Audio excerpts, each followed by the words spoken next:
Well, welcome to the Healthy Christian Leader Show there, friends. I am with a favorite guest. This is Dr. Cheryl Ann Beals.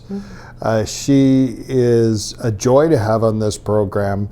I know you're going to be richly blessed because God just really moves in the area of ministering to leaders in your life, Cheryl Ann, and through you. And it's been your area of study and your area of ministry focus for how many years now? In my 12th year. 12th year, wow.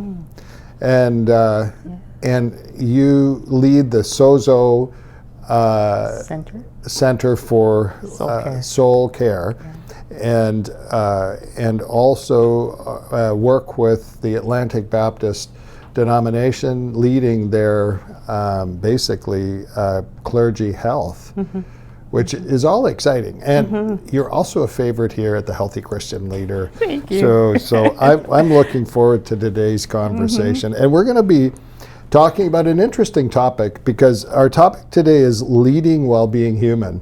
And that's a great title because we tend to have the idea as leaders that we have to present ourselves to people without flaw. And it just isn't true. In fact, they know that it's not true. I know. Tell us about this. Like, how does this work? Yeah, I would say that there's kind of like three lies or myths that we believe. And you hit on the first one, that leaders believe that they can be perfect and that they can live without limits. And secondly, that they need to do for God.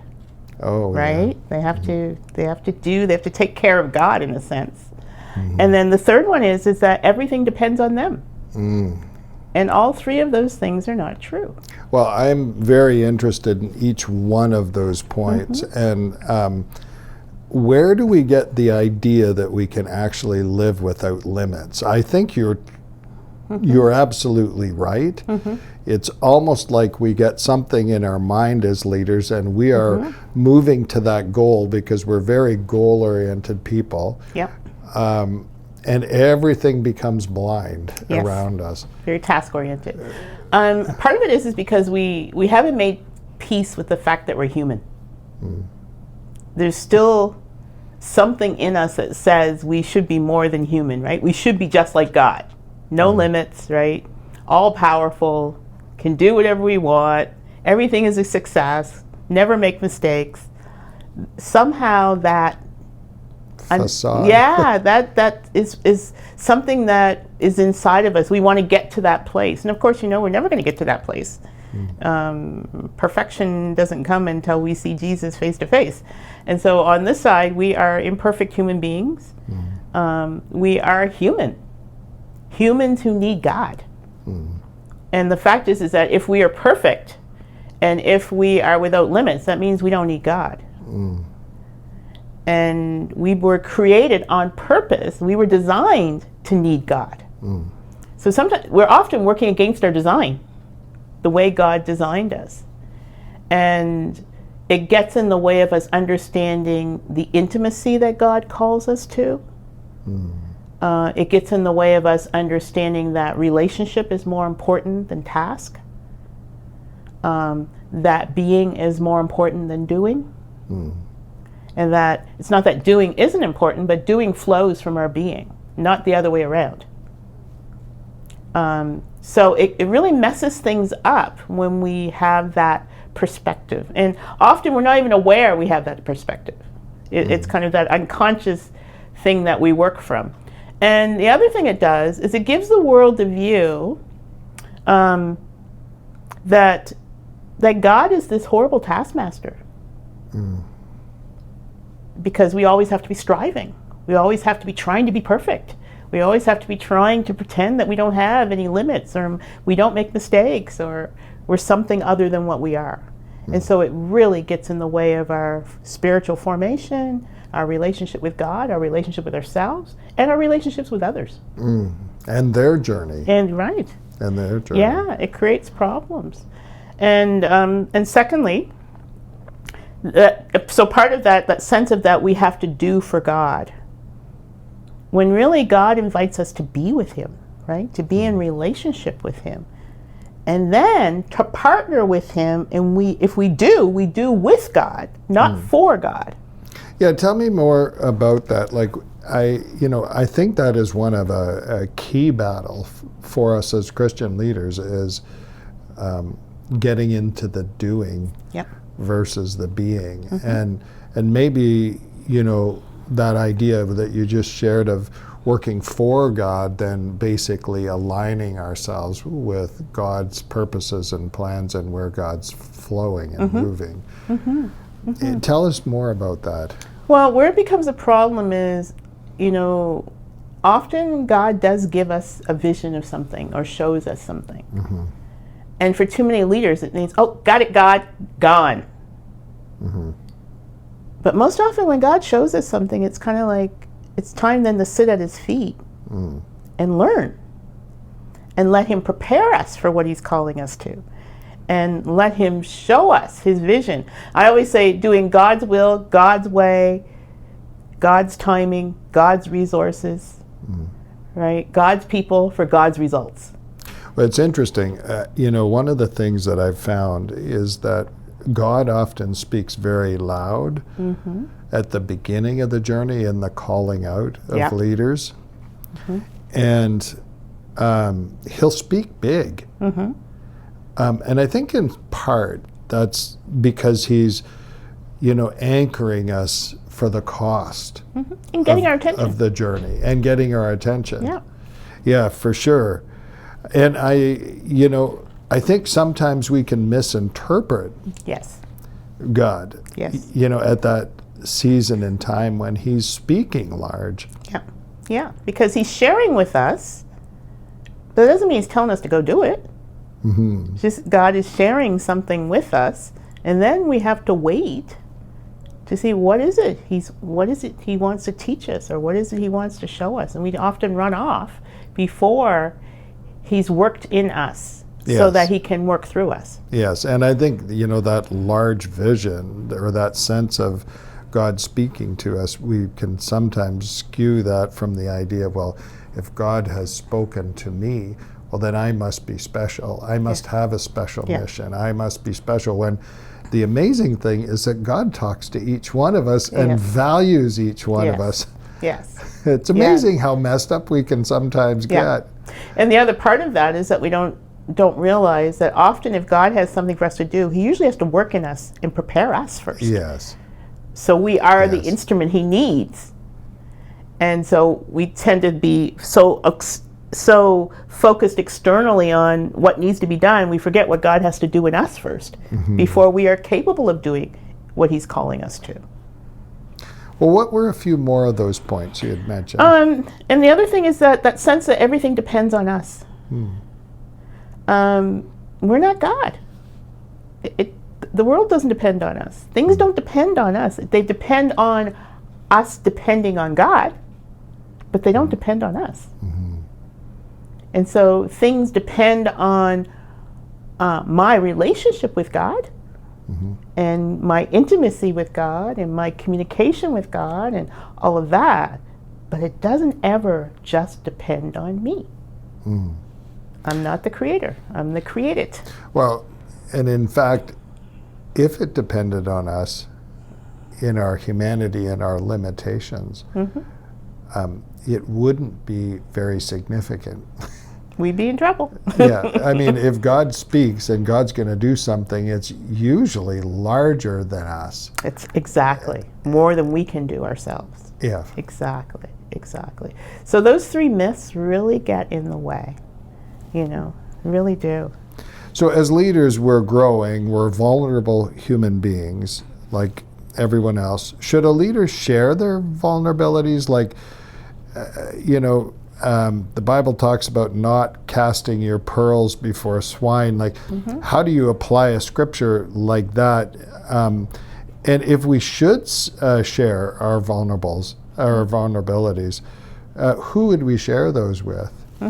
Yeah, and I think that it's a question of who, what, where, when, and why, right? It's all of those things.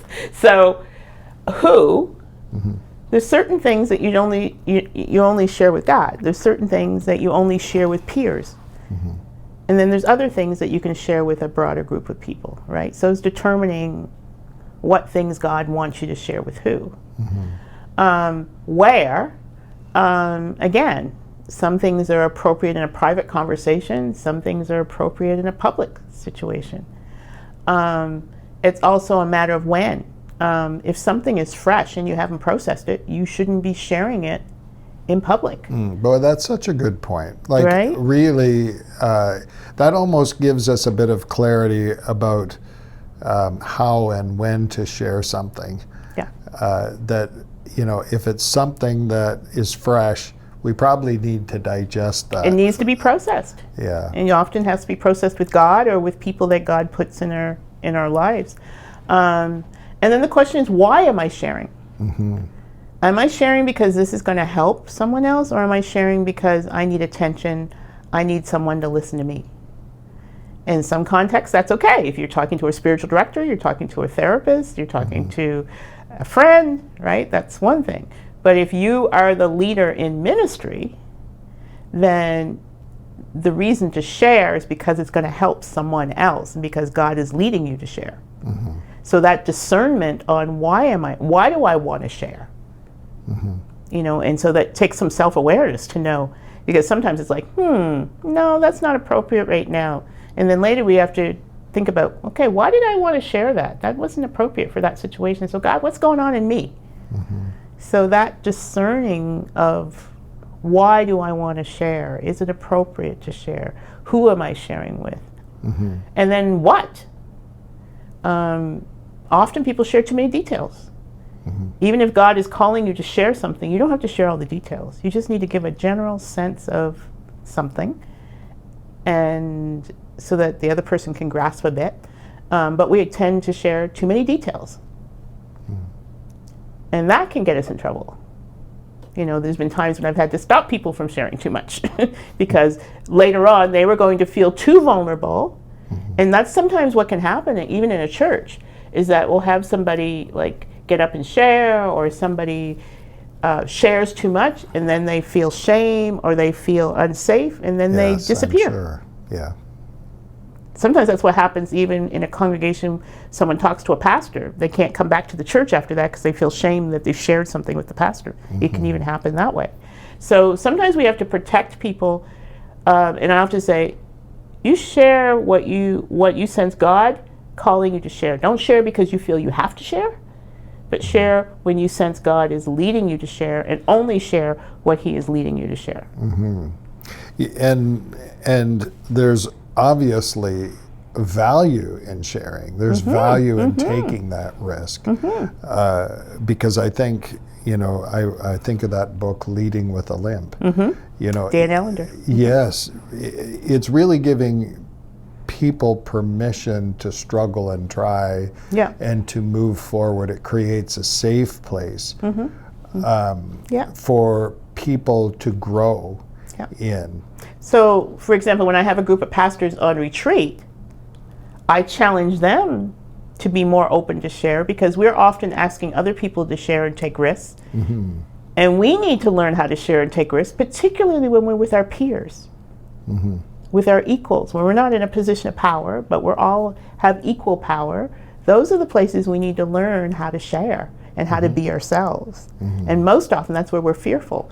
And so that's when I often challenge leaders, like, you ask other people to do this, so now it's your opportunity to give it a try and see what it's like, see how challenging it is. So, obviously it's valuable for leaders to share with team members and other people in ministry vulnerabilities in light of caution. What about congregational ministry when we're speaking and communicating? What's the value there, and what's the balance? I mean, the value is that we model for others our relationship with God. And I really think that's key to ministry, and I think it's often gets lost in leadership, that we forget that one of the major purposes for us as a Christian leader is to model relationship with God. All the other stuff is secondary. First, we are to model. What does it mean? Follow me as I follow Christ, like Paul said. Modeling loving, intimate relationship with God. And so that's a reason to share. But again, how much do you share? And then you only share things you've already talked to God about and you've processed. And God says it's okay to share. So yeah, that's kind of appropriateness and of what you share. You know, you could share the same thing with 3 different groups of people, and you share it differently based on the context. Well, this is awesome conversation. We're going to take a break now for a few minutes, and we'll be right back with Dr. Cheryl Ann Beals. Well, today's conversation was fantastic, but we're not finished yet. We'll be back in the next video with the same guest with more discussion about leader health. You know the drill. Subscribe and hit that bell. Would you join us for the next episode? You can find new episodes every week in video form on the Aaron Ministry YouTube page and in audio form as the Healthy Christian Leader Show wherever you get your podcasts. Aaron Ministries is an interdenominational network of friends in ministry with a mission to foster healthy Christian leaders. Check out our website, aaronministries.com, for more resources and information on how to donate or to start a healthy Christian leader gathering in your area. Thanks for watching, and I'll see you next time.